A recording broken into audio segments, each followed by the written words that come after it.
আসসালামু আলাইকুম রহমতুল্লাহ। মহান আল্লাহ রাব্বুল আলমিনের শুকরিয়া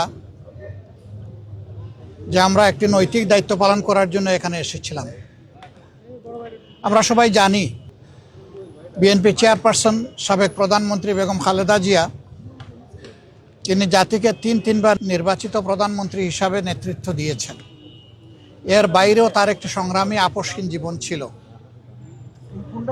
তিনি গণতন্ত্র পুনঃপ্রতিষ্ঠা এবং মানুষের নাগরিক অধিকার প্রতিষ্ঠার জন্য আজীবন লড়াই করে গেছেন। সেই লড়াই করতে করতে তার শেষ জীবনটা অত্যন্ত বেদনাদায়কভাবে জেলেও একাকিত্বে কেটেছে।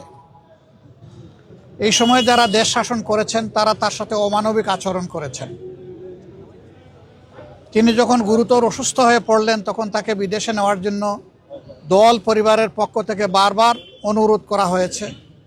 সরকার তো আমলে নেইনি, বরঞ্চ এগুলা নিয়ে বারবার উপহাস করেছে। আল্লাহ তাআলার বিচার, ইতিহাসের অমুক বিধান, শেষ পর্যন্ত তিনি চিকিৎসা নিয়েছেন, বিদেশেও গিয়েছেন, কিন্তু ততক্ষণে তার বিশাল ক্ষতি হয়ে গিয়েছে।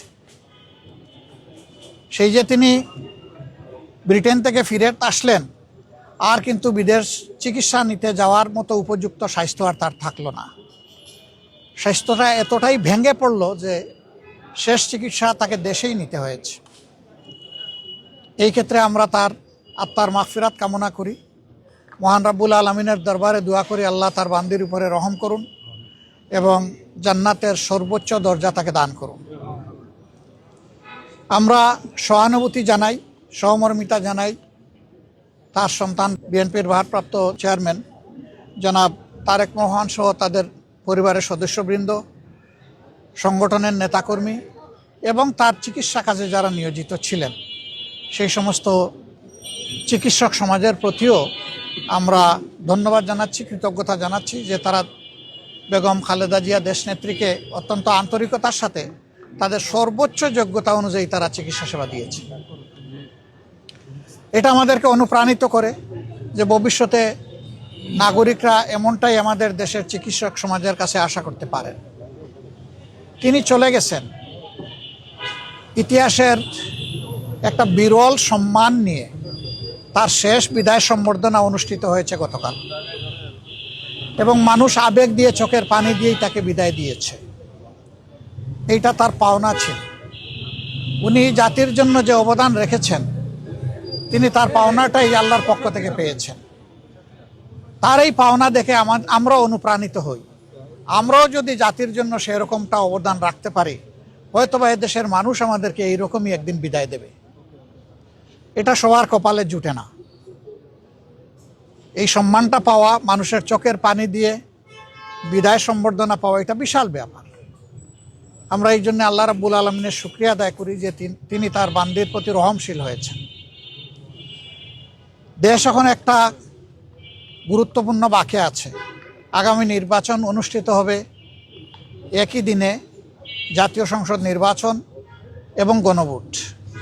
সংস্কারের জন্য গণভোট আর সরকার গঠনের জন্য সাধারণ নির্বাচন।